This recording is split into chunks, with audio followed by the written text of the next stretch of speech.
What is up, guys? Welcome back to another episode of the Fantasy Fellow Show. My name's Kyle. Tonight we are doing this is our last live mock draft of the season, man. I'm super pumped to be doing it. I think this is our 16 straight weeks.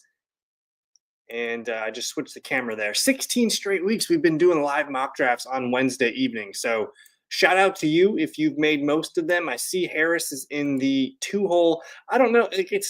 We're at peak mock draft season, so it's really hard to get into these lobbies. And for some reason, my lobbies weren't opening for a minute or two after, so it was hard. We're coming up in a few minutes, so we'll see how it goes. I don't really care about the mock draft tonight. If you guys have questions, fire them away. This is basically just an open air live stream for the next hour. If you guys have fantasy questions, fire them away in the chat. I will answer them as they come in. And I think, you're drafting this weekend, hopefully. Labor Day weekend is like the mecca of drafting weekend for fantasy football for me. So hopefully you guys have all your money leagues. And hey, next Wednesday night, we're doing the live fellowship money draft on Wednesday night. I still need one more person to fill that league. So if you're serious and you want to play, it's a $30 entry. I'm looking for someone that's going to stick around and be in this league for the foreseeable future. If that's you, message me. You can email me here. I'm going to type it in the chat. I see you, Mr. Magic. Email me here at thefellowkgb@gmail.com. I will send you an invite. I'm looking for someone that wants to stay in a money league for the foreseeable future and play with guys like Harris, Tony, a handful of the other regulars that watch and listen to the show. So the Fellowship Money League, email me here. Mr. Magic, I got to practice a 10-man at the 104. Well, we got this sleeper mock draft here queued up. I can change this to whatever draft settings we want. Let's go ahead and get that to a 10-man league. You're starting an 8 format, so I'm assuming that's full PPR.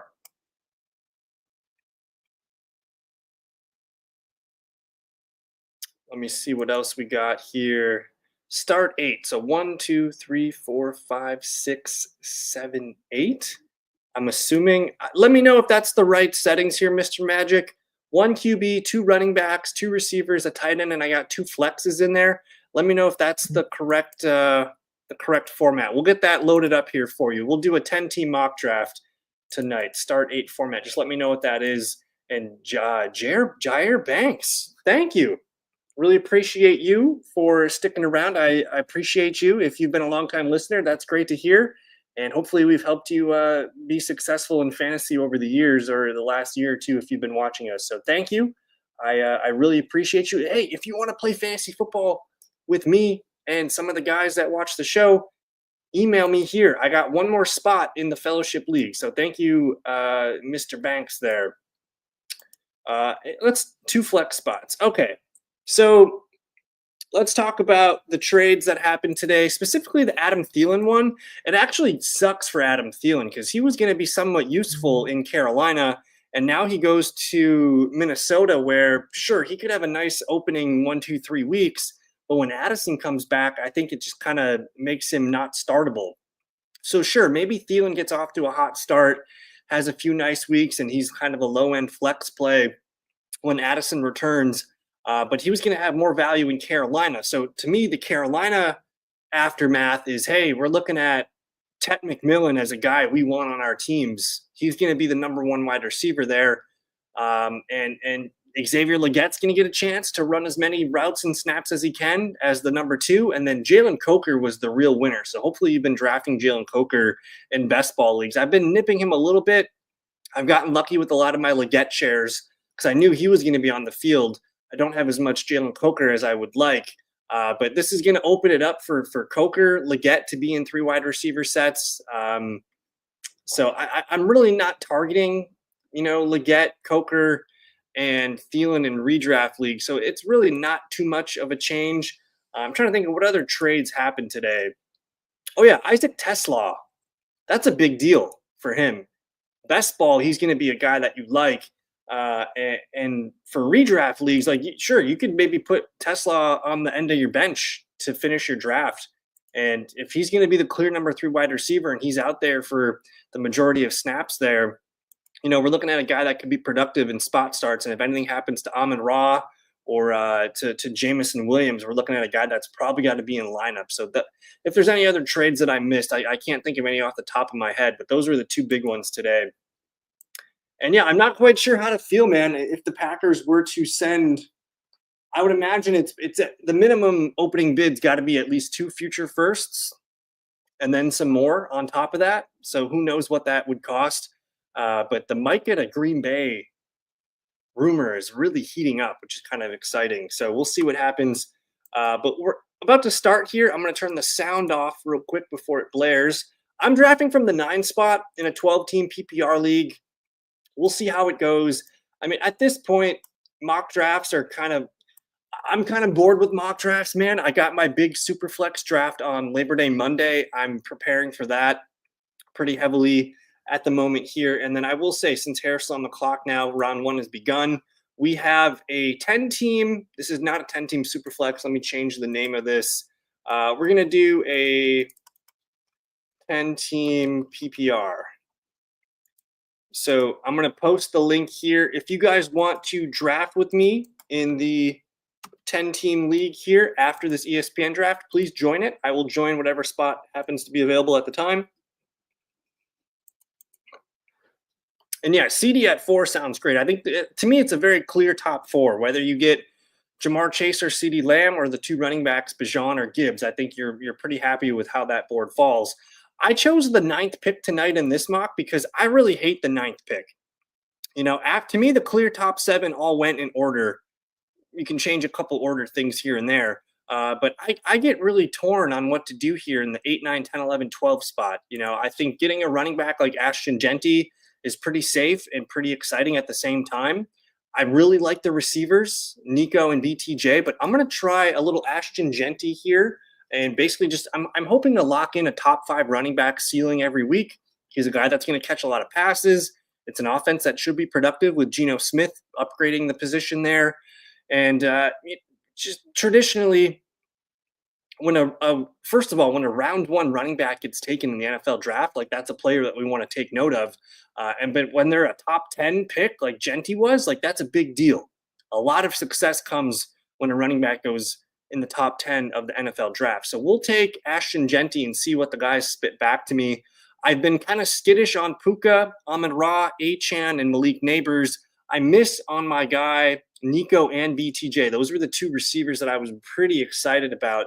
But we'll take a look here and see what we got. I've really been liking the safety of running back round 2, whether it's Jonathan Taylor, Josh Jacobs. Those have been 2 of my guys that I like a lot.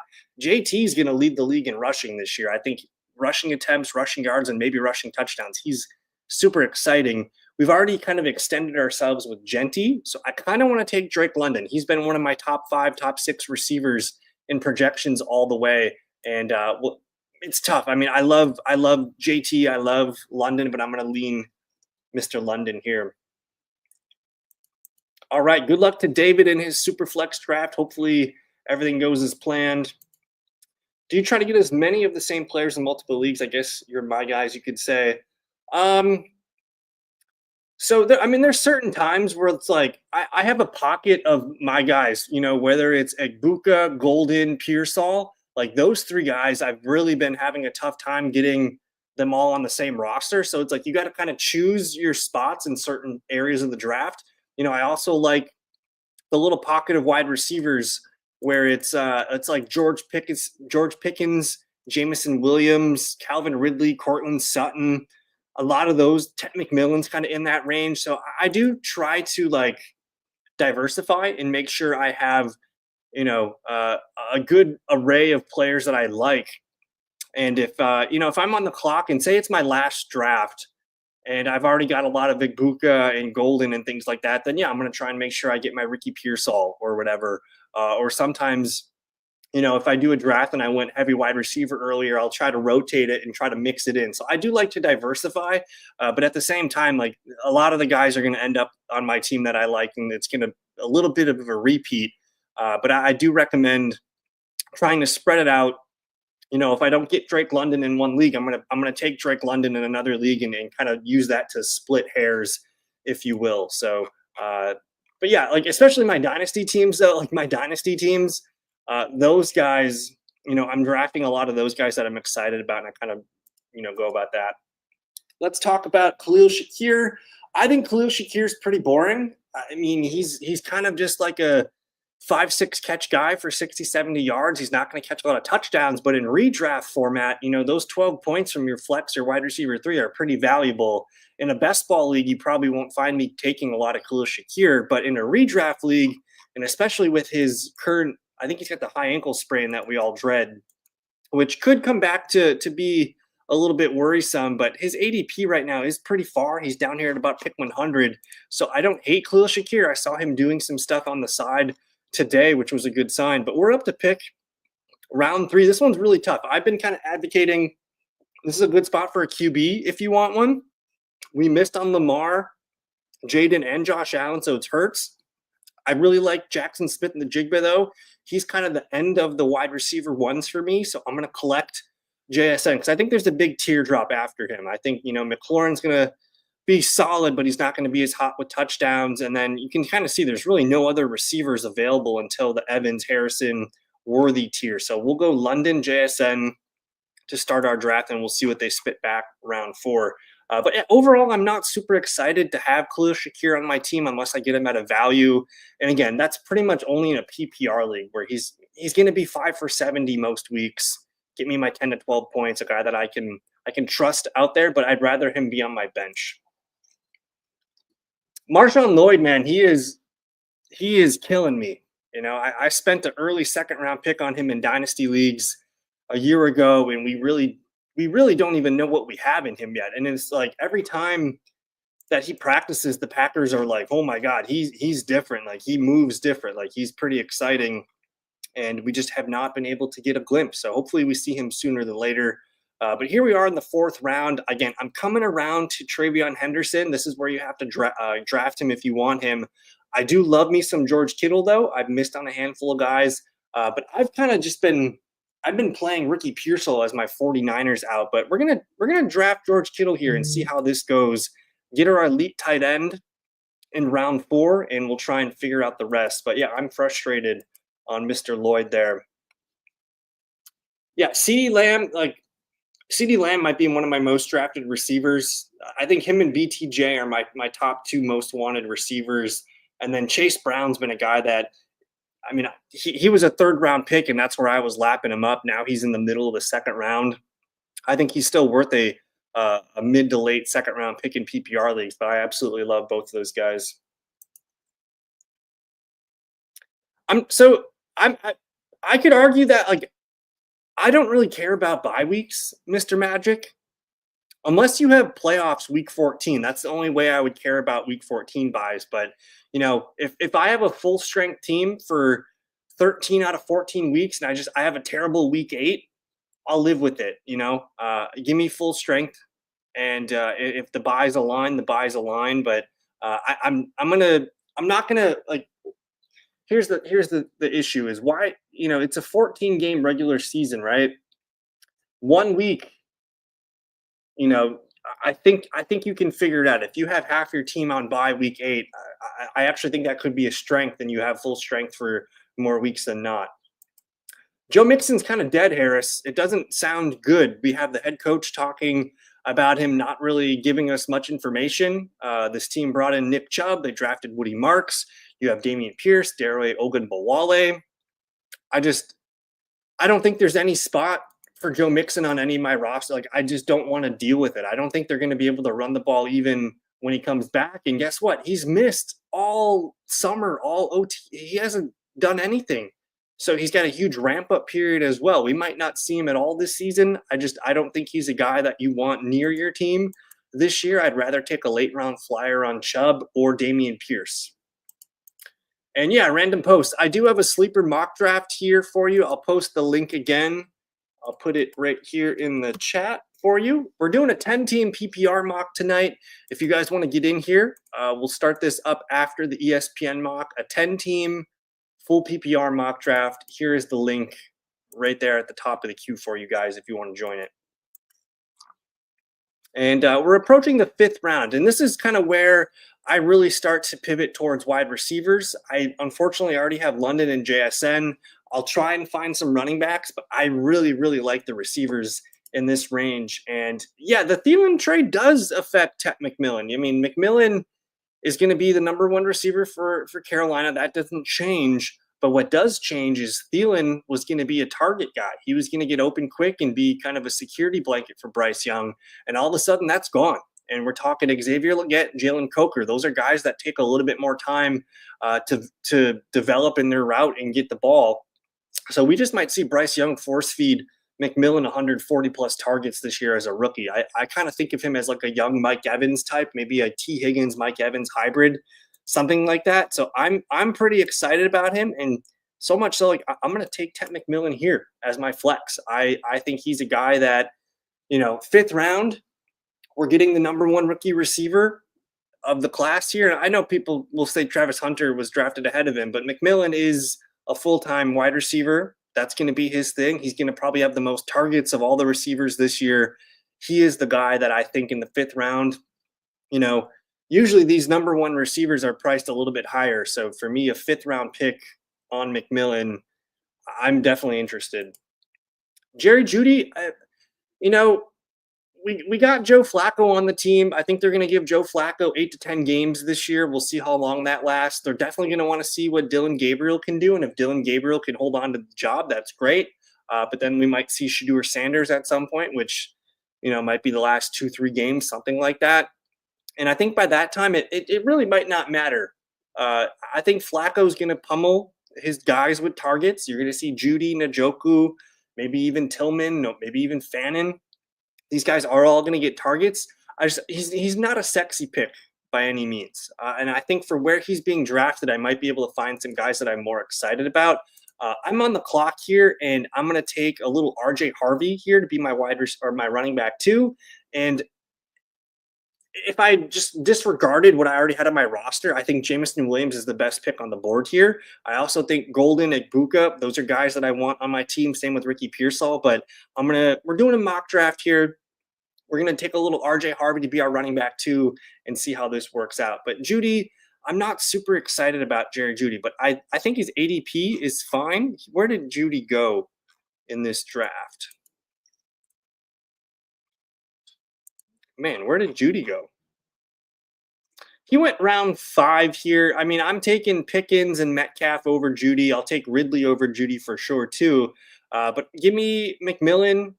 Give me for sure Tony Pollard. Like Tony Pollard should be a 4th round pick right now. Tony Pollard's one of the best running back values you can find. If he was available for me, I would have ran that pick in. So I'm fine with Jeudy, but I'm not overly excited to get Jeudy on my team. I think there's other players that I'm more excited about. But let's talk about Rashee Rice real quick. Suspended 6 games. I think you're going to see Xavier Worthy be the wide receiver 1 and perform as like a low-end wide receiver 1, high-end wide receiver 2. Worthy's a fantastic pick right now at ADP here in the 5th round, the top of the 5th round. I love Worthy. But my projections, man, when Rice comes back, and honestly, knowing that he's going to be gone the first 6 weeks is that's a very nice thing to know before we're drafting this weekend.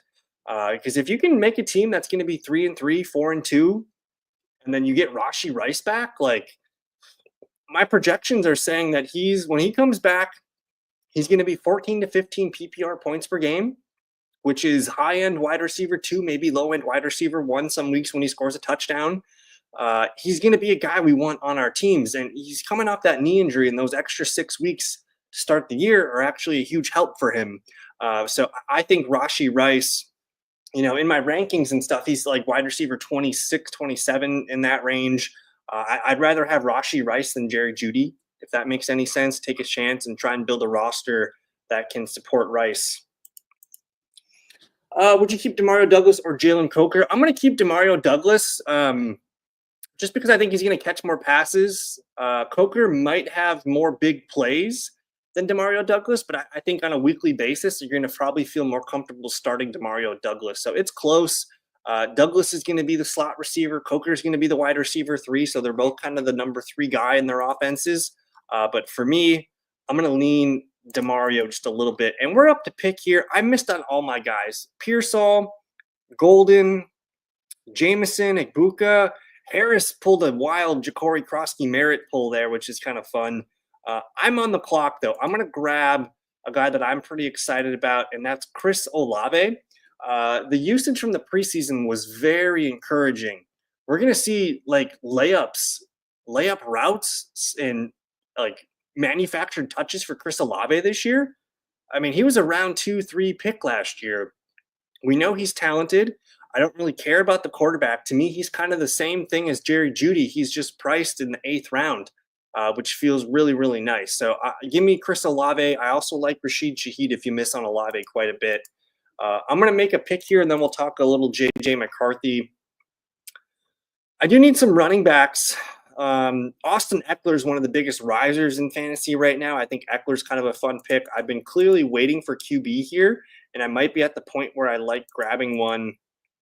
But overall, man, I kind of want to keep pulling from this wide receiver core.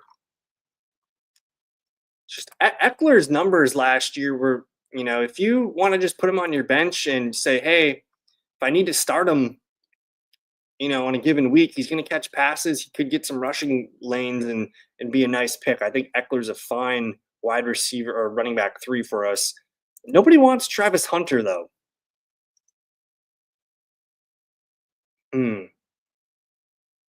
His ADP is so dirt cheap. I'm going to take a chance on Travis Hunter, just put him on my bench. I didn't get any Jags yet, so he should have been gone by now. So we'll take a chance on a rookie receiver there. But J.J. McCarthy, man, he's been a guy that's kind of been quietly climbing up my boards, and now you give him Adam Thielen while Addison's going to be away. You have, this offensive system, man, it's kind of bumper bowling for quarterbacks. We saw Sam Darnold revival. We've seen Josh Dobbs play good football. We've seen Nick Mullins play good football in this offense. And honestly, Kirk Cousins played some elite football the last few years healthy in Minnesota. So I think from a system standpoint, you can't ask for a better spot. And then just considering the playmakers that he gets to play with, I think J.J. McCarthy is a sneaky guy that's probably more valuable in super flex leagues as your number 2 QB.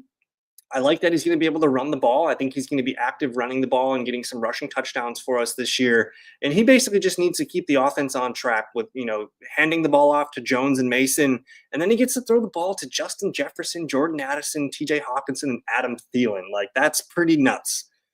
So I'm thinking, I don't know if I see a top 10 upside. Sam Darnold was a top 10 QB last year, so keep that in mind. Like, it is possible. But I kind of view JJ, his ceiling is more like QB 12 to 15. I think he could be a guy that we pick up on the waiver wires at some point in a 1 QB league if things are all connecting. But otherwise, I think super flex leagues is where I feel pretty good about a guy like JJ McCarthy. Oh, Mr. Random Post. We have been all in on Omarion Hampton since the beginning, and that was even before Najee Harris had the firework incident. So I think looking towards a round 3, round 4 turn pick on Omarion Hampton, we're talking another first round draft pick at the running back position. Those usually pan out. We're putting him on the Chargers, which is a run heavy team. They want to run the ball. They couldn't run the ball very well last year, but they showed that they want to run the ball. And then, he's going to be catching passes from Justin Herbert. We've seen running backs do that before in this offense. I think it's a smash spot. He's ideal as a running back 2 in your drafts this year, especially in a full PPR. And if you've watched my stuff the last few years, like, Najee Harris is not a good running back. He's just a guy that has a first round pedigree, and the Steelers had to give him touches. But I think Omarion Hampton it's his show. And honestly, Najee hasn't been involved at all this summer in training camp. So I think looking at a guy like Hampton in the 3rd round is very, very exciting. Now, I didn't get the lay that I wanted at running back here. Not necessarily at QB either, but I don't have a Charger. I want to get in on that Chargers offense, so we'll grab Justin Herbert here to be our QB1. And this is why I like waiting for quarterbacks. The Chargers kind of figured it out as the year went on and how to win this offense, but Herbert was elite. You can see the end of the year, he was thrown for a lot of touchdowns, and he's running the ball too. He has a very he's kind of basically he's the same profile as Bo Nix to me, and I think he's a better player than Bo Nix. So we'll see what happens there. Herbert QB1, totally cool with it. And then at this point, we have 5 stud receivers. I might grab one more here, but we're going to probably just start hammering the running back position here. So Bo Nix is a guy that I have not been very nice to or high on all summer, but I'm coming around. And for me, a lot of it is I just don't like to draft the quarterbacks that are being ranked, quarterback 6 to 10, because they don't really have a lot of upside to me. They're all kind of like, yeah, I could see them finishing where they're being drafted. So that's why I technically like to look for guys like Herbert and Dak and Love and Stroud and Lawrence, because those guys are being drafted at like QB 15. And if they were to finish top 6, 7, 8, that's where you get the big win. But I think Nix is about as safe as they come. I think he's pretty exciting with what he can do as a rusher. I'm going to grab Zach Charbonnet real quick here just to put on my bench. I'm pretty excited about him. But I think Bo Nix, he's not a good deep ball thrower. He's always been a dink and dunker at Oregon and in college. But they have a good amount of weapons there where they can find this offense to move the ball. And Sutton the other day, that preseason game, kind of opened my eyes to thinking, hey, maybe I'm too low on Bo Nix and Sutton. I was definitely too high on Evan Ingram. Like, I'm completely out on Evan Ingram now. But I think Bo Nix, QB1, it makes sense. He's got the really nice rushing floor. He's going to flirt with 4,000 passing yards and 25 to 30 touchdowns. He's a very safe QB1. Wow. Next gen, so basically I'm going to give up my 2nd round pick for a 5th and a 6th or 7th round pick in Nick Chubb. It really depends on the rest of my roster. I would say keep Drake London for now. If this is redraft league, maybe. In a dynasty league, no way I'm going to give it up Drake London here. But I think I'm going to keep Drake London, man. He's going to get you 18 points a game. Ridley and Golden are going to be kind of, boom and bust and kind of frustrating to own at times, I think, this year. And Nick Chubb is completely dust. So keep Drake London. Hollywood Brown's not really a guy I want to mess with. Sure, he's going to be out there for number 2, number 3 receiver snaps, but I don't think he's that good, man. He's kind of bounced around and just really hasn't been able to stay healthy. He's not going to earn a lot of targets. He's going to be this deep ball threat kind of guy. He's the best ball pick, but I don't know if I really want him on my redraft team. And especially when Rashee Rice comes back, it's kind of over. They're going to use Juju. They're going to use Jalen Royals. They're going to use tight end sets, a lot of running backs. I just don't think Hollywood Brown is someone that I care about for this season. 13-man PPR, I have Caleb and May. Awesome. Henry Hampton. Very nice. BTJ, JSN, Marvin Harrison, and Tet. That's sick. And Tyler Warren. How did I do? 1 flex. Well, let me make a pick here, and then we'll address that. I'm going to grab – I kind of want to grab a 2nd quarterback here. That might be Drake May or Jordan Love, but we're going to kind of play that later.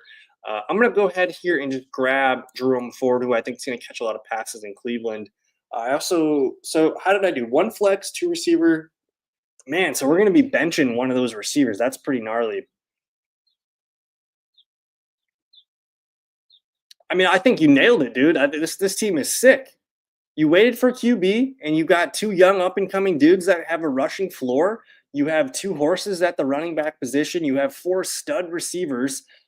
I might start Tet McMillan over Marvin Harrison week 1. And then Tyler Warren, we'll see how he can do. I think Tyler Warren's going to be a nice pick that gets better and better as the year goes on. I think this is a really good draft. And, hey, good evening to Justin. Glad to see you, man. Hope you're doing well. Let's make a pick here. Any quarterbacks come off the board? J-Love. You know what's crazy to me? Jared Goff's played on the Lions for 3 years.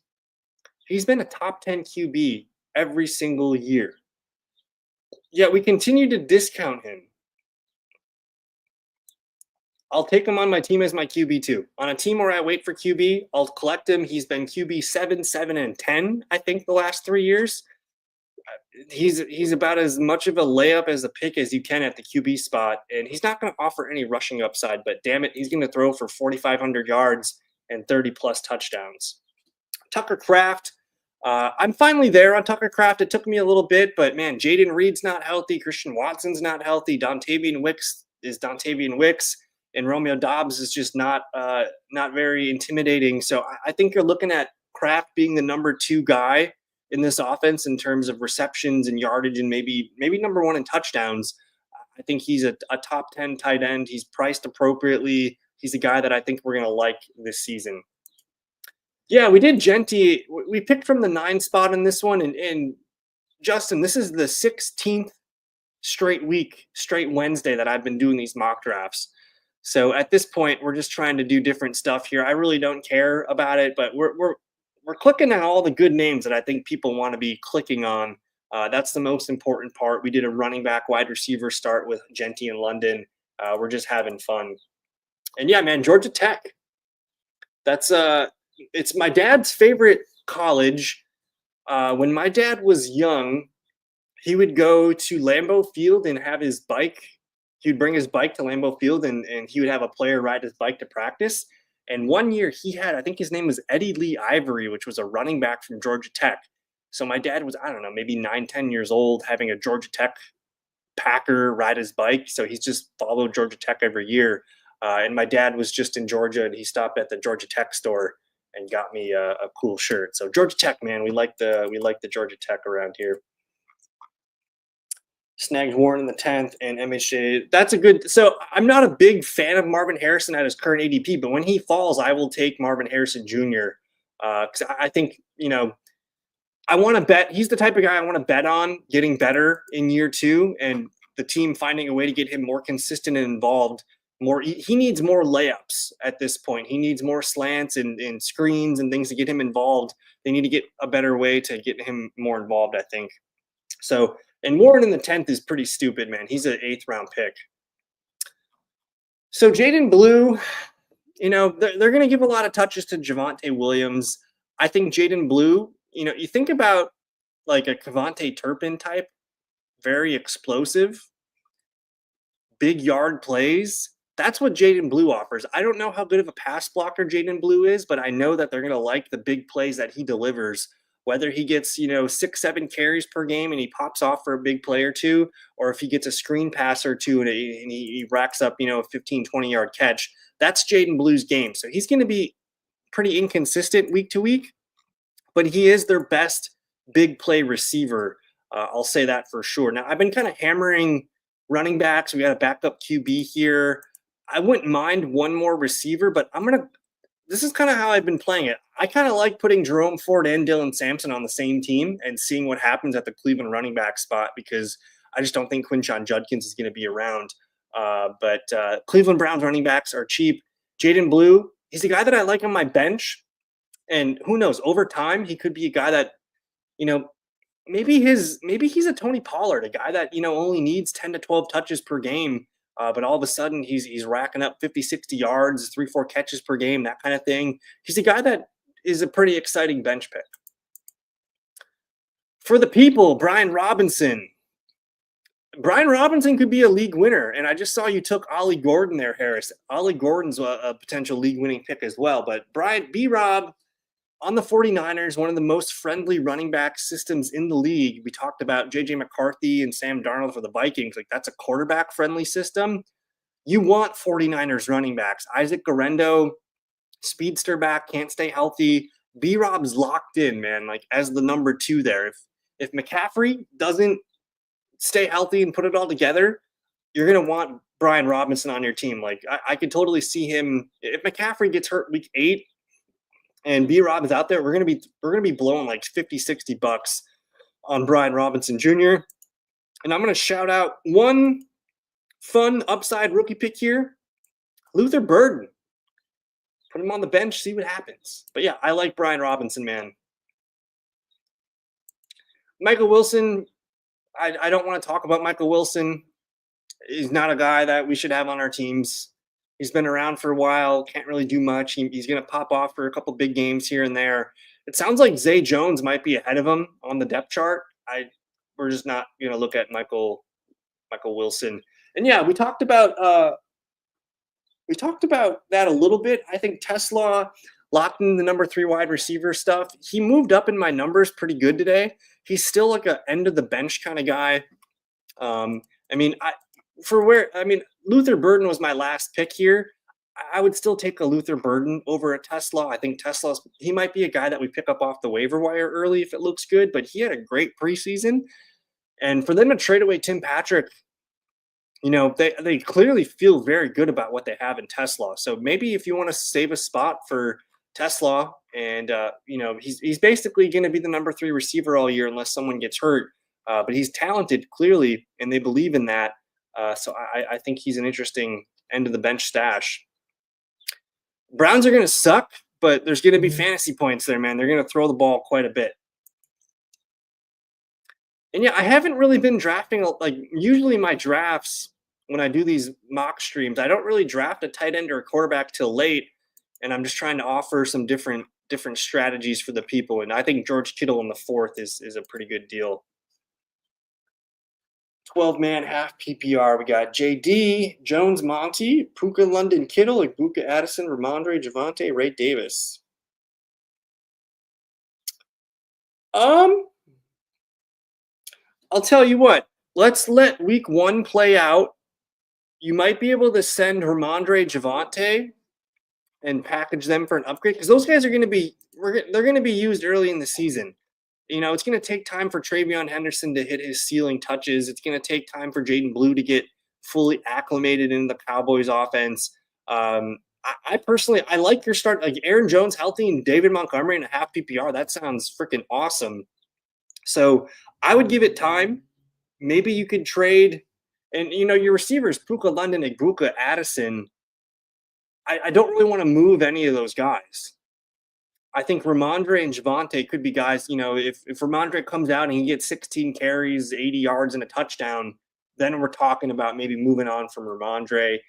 Same thing with Javonte. I think those guys could get off to a lot of volume to start the year, and we move on from them. So I would give it some time, and then we figure it out.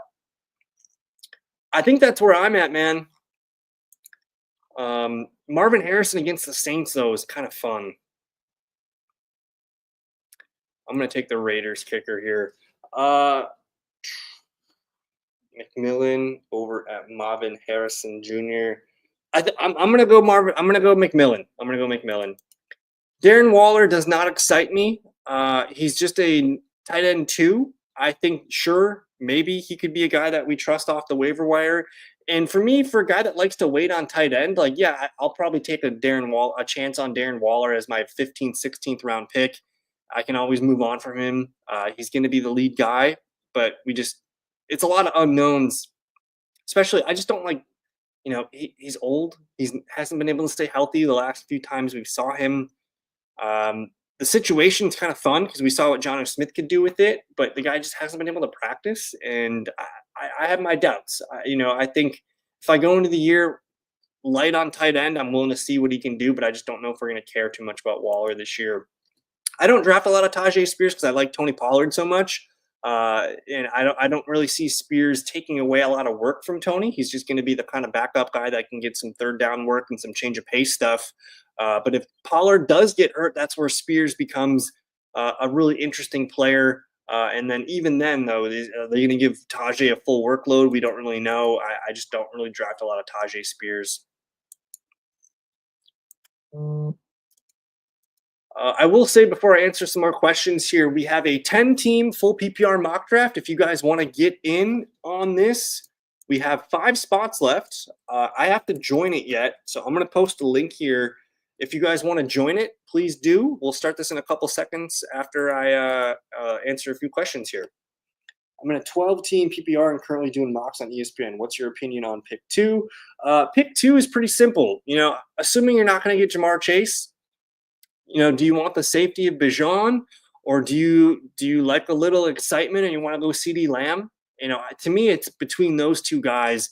I think Jahmyr Gibbs is pretty exciting and pretty safe, but I think taking a swing at the receiver CeeDee Lamb is very exciting. You're not going to get the same caliber of receivers in round 2. You're looking at probably guys like maybe a Drake London falls to you, maybe something crazy like that happens. You're going to like the running backs there, though, whether it's Chase Brown, Jonathan Taylor, maybe Josh Jacobs. I think you're going to like the running backs in the second round. So I might lean CeeDee Lamb here. I like to live a little bit on the edge, though, so I get it if you don't want to do that. But you're probably not going to be in love with the receivers there round two. So that's why I kind of lean CD. But if you want to start running back, and then hit, JSN, T. Higgins, or whoever in the third round, I think that's fine too. I'm going to go CD. I'm going to join the mock draft here. I'm going to go pick 3. Arroyo, definitely a dynasty guy that I like. I think for this season, though, like AJ Barner was sneaky good last year. He's a tight end that's going to be hard to get off the field.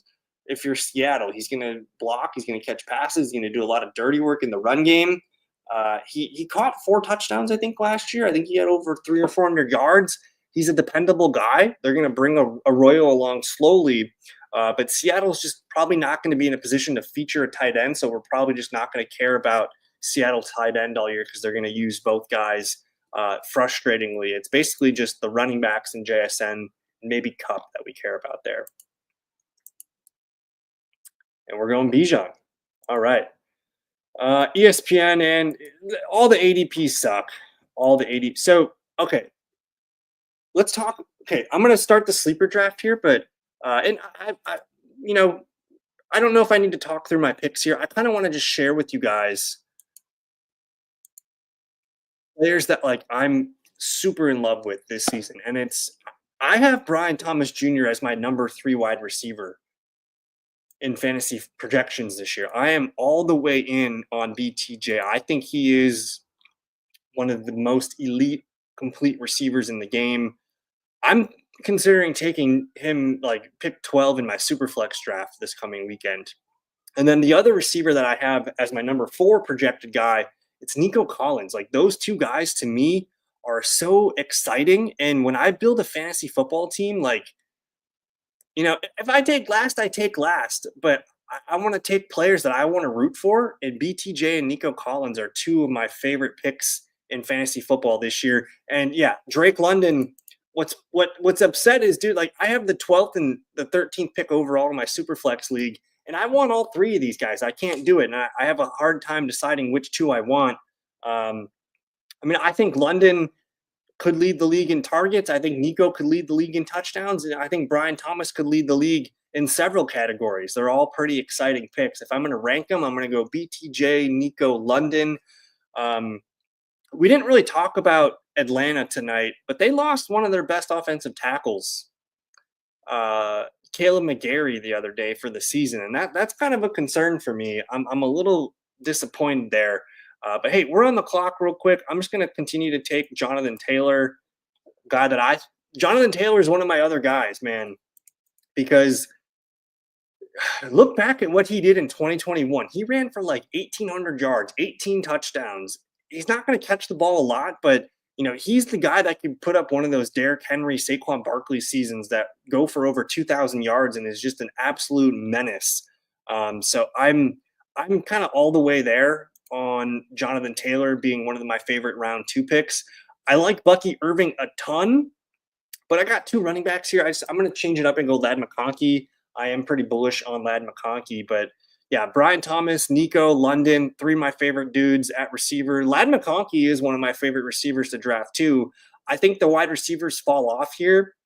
After JSN and T. Higgins, it gets pretty murky.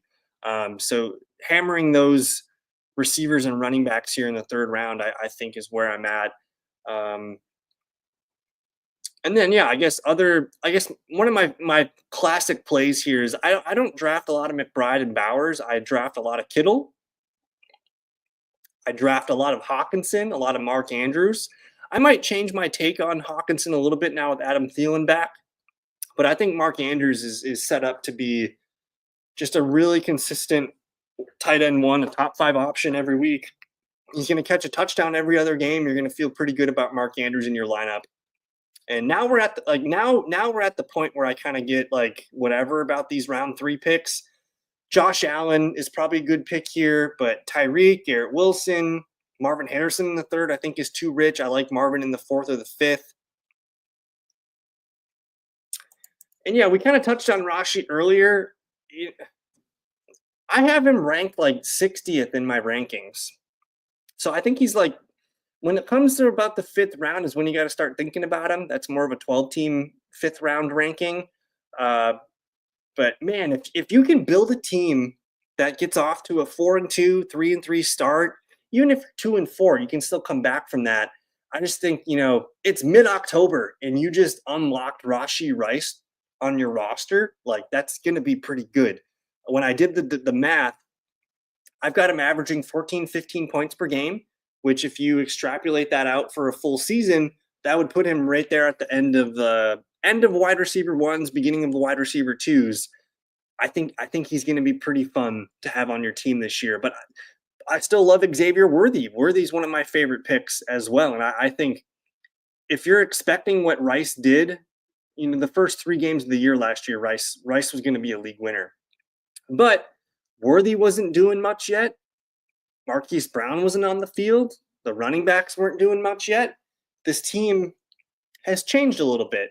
And I just think the emergence of Xavier Worthy down the stretch last year, you cannot expect Rashi Rice to be the target hog that he was last year. But I still think Worthy and Rice are going to be neck and neck for targets and yards and all the good stuff. So I think he's probably worth it.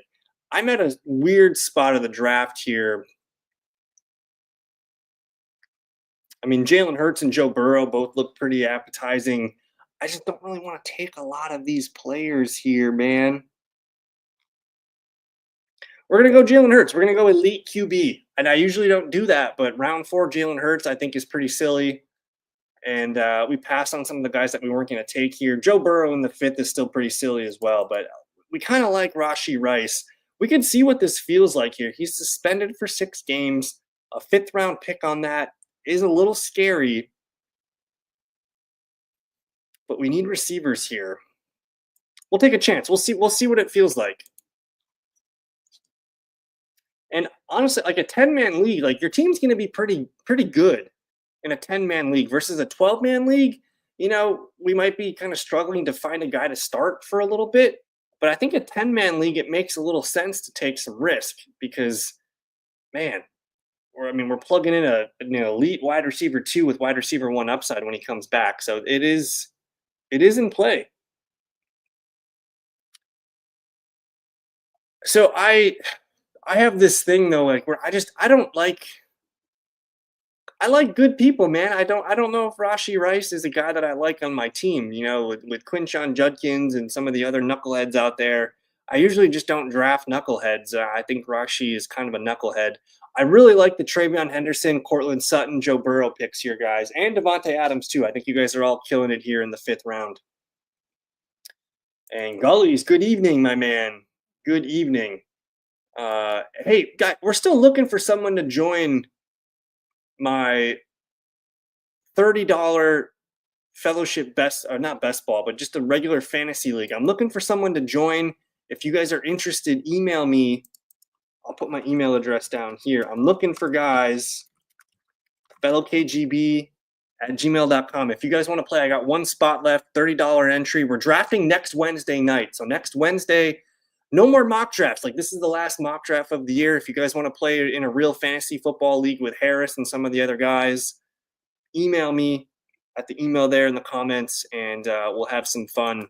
Last year, I took 2nd last year. I had a really good team. I lost by 4 points in the championship. I thought we had it in the bag, but just didn't break that way. But it's a 12-team league, and I'm looking for someone that wants to play for the foreseeable future.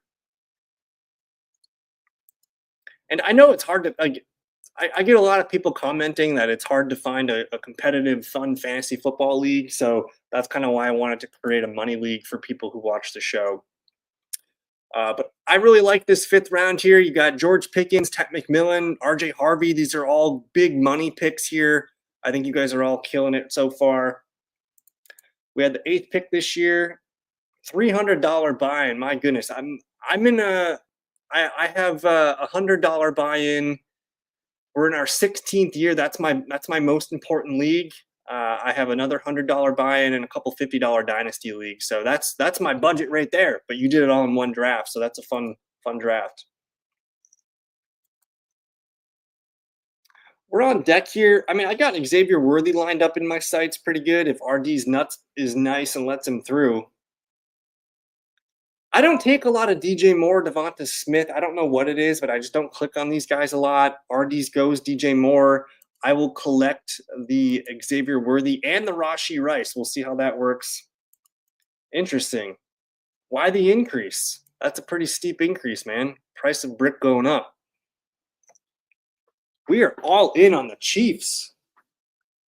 Maybe I could trade Rashee Rice with this team and get some reinforcements. I mean, Tony Pollard's a sexy pick right now. I'm going to pass on the receivers. So I think I'm going to like him later. But we didn't really talk about Tony Pollard. With Tyjae Spears on PUP list to start the year, that's 4 games he's out. Tony Pollard could be, he could be RB 3 or 4 the first 4 weeks of the year, man. He's going to get a ton of volume. I mean, are they still dealing with Julius Chestnut as their RB2? I don't know. So Calvin Ridley, that's the hard part for me is I like both Ridley and Tony Pollard. But I think right now, if I can get Tony Pollard on my team in the 7th round of a 10-man league, I think that's pretty silly. And for me to get him as my flex, that does feel pretty good. So I'm in on Ridley and Pollard quite a bit. We'll see what these guys end up picking through here. The running backs are starting to die a little bit here, so I'm glad I got my 3 studs, Bijan, JT, and Tony Pollard. And now we're in that awesome window of wide receivers. Like the receivers kind of go for days here. So I've kind of been drafting with this in mind where I want to make sure I have 2 good running backs, maybe a third, and then we're just going to tee off and kind of go on a little receiver run here and try and get 2 or 3 of these guys coming up. I guess in this one, I'm going to wait for tight end. Maybe Mark Andrews falls to me, but he's probably towards the top of the queue here. Well, he's 72, so we'll see what happens.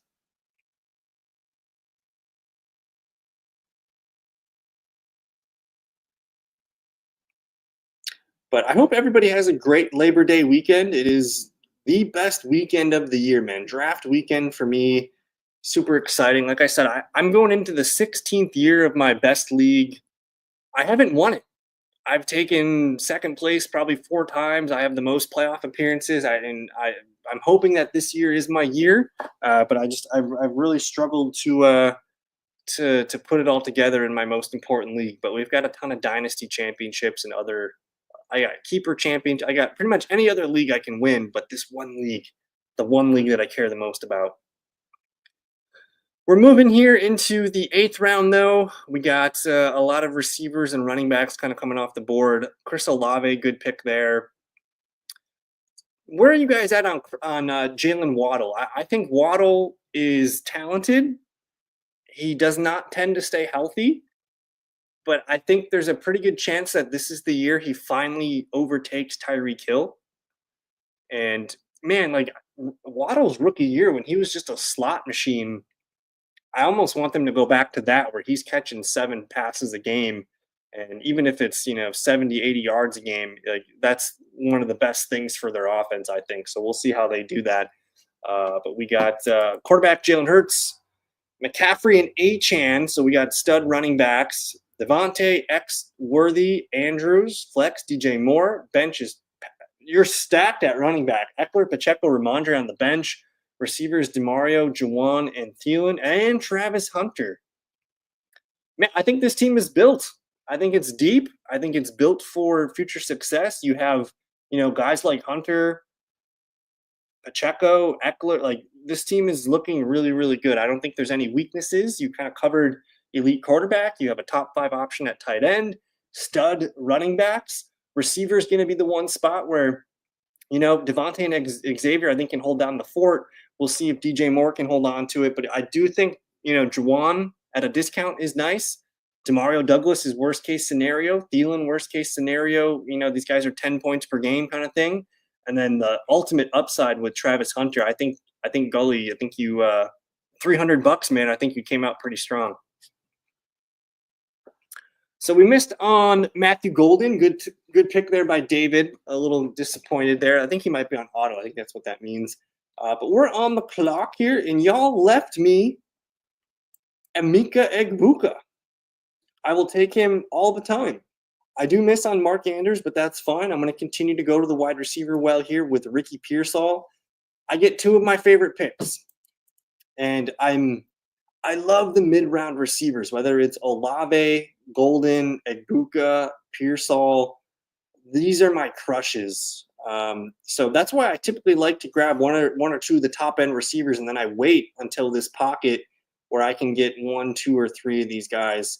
And I'm never going to get all of them on the same team. That's why we play in multiple fantasy leagues. But I just think, waiting to pull some of these mid-round receivers, the running backs are cooked at this point. These are all backup bench running backs. So we can grab starting wide receivers here. That's the strength of the draft. 10th round, man, we're getting a guy that, it certainly seems to me that he's going to be a primary offensive player, and they're just going to use him in certain packages on defense. So if he is running 70 to 80% of the snaps and routes, he's going to be the steal of the draft.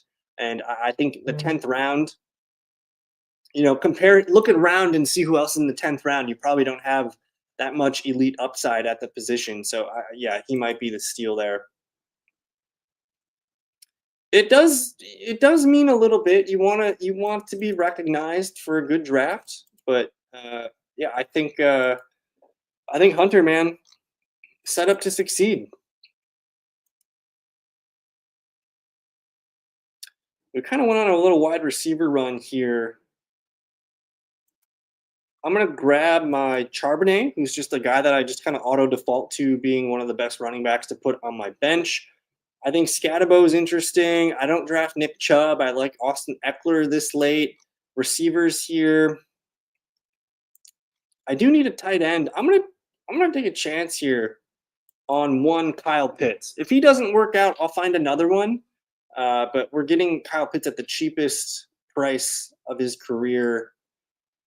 I already got Bijan, but I don't really care. If my tight end's on the same team as one of my other players, I think it's fine. Tight end is just one of those positions that doesn't really matter as much. And if Kyle Pitts, Darnell Mooney's not healthy. Kyle Pitts could come out and get 8, 9, 10 targets week 1, and we're off to the races. I do think Michael Penix is a better fit for him, I think, than Kirk Cousins was. So we'll see. And I'm going to draft one more tight end here to kind of cover my base here, but I'm willing to take a chance on Kyle Pitts. But I think you nailed it, man. You kind of waited for those receivers. Devontae is going to be, to me, Devontae could be the number 1 receiver. You could maybe have the guy to own there over Puka. So, and I think Worthy too. The first 6 weeks, Worthy's probably a top 10 wide receiver. I actually had to dial back Worthy's projections because when I updated him, he came out to like wide receiver 10, and I was like, whoa, maybe I got to figure some stuff out. But that's Worthy's upside, a top 10, top 12 fantasy receiver through the first 4, 5, 6 weeks of the year. I might have chosen JSN there. I probably would have chosen JSN, but I honestly don't have Devontae too far off. That's kind of a preference call. They're all in that same little spot. I think JSN's probably going to have more receptions, but I could see Devontae with more touchdowns and yards. So it's kind of a preference thing. But either way, I think he did pretty good. Good evening to Kobe. K9 and RJ Harvey, sorry to keep as RBs if I have Lamb and Nico as wide receivers. 109, pick 12, PPR. Yeah, when Kenneth Walker's healthy, he's a top 10 RB1. Like, we've seen him play very, very good football throughout and he's young too. That's what's crazy. People think he's like this old running back. I think he's only 23, 24 years old. So I absolutely love Kenneth Walker, and I think RJ Harvey, like, the Broncos have an awesome offensive line. Harvey is too cheap. Like, where we can get him right now, like Harris grabbed him here in the 6th round. And I think he's going to – I have him ranked ahead of Henderson. So Harvey to me is a locked and loaded running back 2 in fantasy this year. I'm pretty excited about him. You have Lamb and Nico as wide receivers, 109 picking a 12 man. Yeah, I think, yeah, I'm keeping Kenneth Walker and RJ Harvey there, Kobe. We're on the board here. I'm going to take a chance on, I'm going to go Bashal Tootin. We're just trying to change it up, get some new names for you guys. I think Tootin, if we kind of close our eyes and think about 2026, Bashal Tootin is the starting running back for the Jags. They're going to figure out what to do with Bigsby. Maybe ETN's on a different team. I think ETN could be a Cowboy easily at some point this year. But I think Tootin is probably going to be the Jags running back 1 next year. And at this point of the draft, he's worth putting on your bench to see what happens. And I might have to be patient with him. I'm fine with that. But I do think he's the most talented guy in the Jags backfield. And I'm willing to take a chance. All it takes is one of Bigsby or ETN to get hurt. But maybe even then, if they don't get hurt, maybe by then they've learned that Tootin deserves more touches and they just figure that out. So I'm not a big Caleb Johnson guy, Kobe. I think I'm confidently starting RJ Harvey over Caleb Johnson. With Caleb Johnson, what we're going to want when we're starting Caleb Johnson, we're going to want to see the Steelers, pick to win by 6 or 7 points on that week. And any game the Steelers are projected to win and establish the run and play from ahead, those are the games that I want to play Caleb Johnson in. I think against the Jets, maybe they could get some rushing attempts up against the Jets, but that's a good defense. I'm going to play RJ Harvey and the Broncos. Like, if you guys are in any keeper picks or, loser, winner leagues, whatever, pick 'em leagues, the Broncos are going to probably roast whoever they're playing. I can't remember. Are they playing? Who do the Broncos play week 1?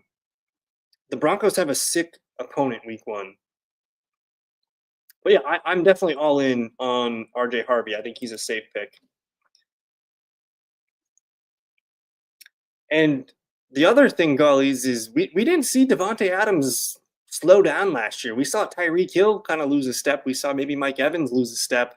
Numerous other amount of receivers lose a step, but not Davante Adams. He was still putting up elite numbers. He's a great route runner. Matthew Stafford's going to be able to throw the ball open to him. Davante could easily smash where he's going. And yeah, if Davante catches 10 touchdowns, man, he's going to be sick. Yes, I'm there with you. I think the Rams, as long as Stafford's out there, the Rams are going to be a good team. We got Caleb, Walker, Harvey, Lamb, Nico, and Loveland, and you got Rice, McMillan, Pearsall. Whoo! I mean, your receivers are absolutely amazing. Lamb, Nico, you got McMillan, Pearsall, and then week 7 you're going to plug in Rashee Rice. Like, holy crap! Like that's almost an ideal rollout at the wide receiver position. I'm not super excited about Caleb as my QB1, but I think with his rushing upside and, you got Luther Burden and a plethora of other receiver options to throw the ball to, it does excite me to have Caleb. He's probably the worst quarterback 1 in the league that you're in. But I mean, if everything breaks right and the Bears are humming, like, he's going to be just fine. I have him kind of around like QB 15, 16. We're high on the Bears offense. I think that's totally fine. But that's going to be the one position that I think that you can easily replace off the waiver wire. Quarterback and tight end, I can easily find spots on the waiver wire for those guys. But your running backs, Harvey, Kenneth Walker, pretty good. Receivers are unbelievable. So I'm gonna go A- just because we got to wait and see what the Bears offense looks like. I think Loveland is super exciting, but it might take some time for him to get going. And who knows? Maybe by weeks 4, 5, 6, he is a top 10 fantasy tight end and starting every week. The preseason did look pretty good. The few glimpses that we did get from Chicago, it did look like that offense was going to be a problem. So, and that's what's fun. This is one of my biggest things about fantasy football, Kobe, is, I could tell everyone who to pick and who to stay away from, but it's your team. I want you guys to have fun. If you think these certain players are going to be the right picks for you and they're going to be the most fun players for you to root for every weekend, that's what I want you to do. And so I like, taking a stand on the Bears is an exciting thing to do. It might work out, it might not work out. It probably is going to be just fine. And at the end of the day, like, you still have a good season because you smashed all your other picks. But I want you guys to have fun, and I want to say thank you guys. We just went 16 straight Wednesday night live streams, mock drafts, and we're done mock drafting. Like, we are officially done. I've been putting out a lot of videos for you guys, so check those out. A lot of draft prep and just other things to get you guys ready for this weekend. If you guys do have questions, you guys can, comment the video here or hit me up on Twitter X at the fellow KGB. And I'm still looking for one more person to join our $30 listener league on ESPN. So if you're interested, my email address, thefellowkgb@gmail.com. It's in here somewhere. I'm looking for it right now. Where's the stupid button? There it is. If you're interested in playing, email me. I got one more spot left. It's $30. I'm looking for someone that can play for a few years and for the long term. So I want to say thank you. I appreciate you guys. It's been a fun summer. We're ready for Labor Day weekend, draft weekend. I'm ready for football. I think we're all ready for football. Thank you again. Enjoy the rest of your evening, guys. We'll see you next week, Wednesday, while we're doing the live stream for the fellowship draft. So thank you. Adios.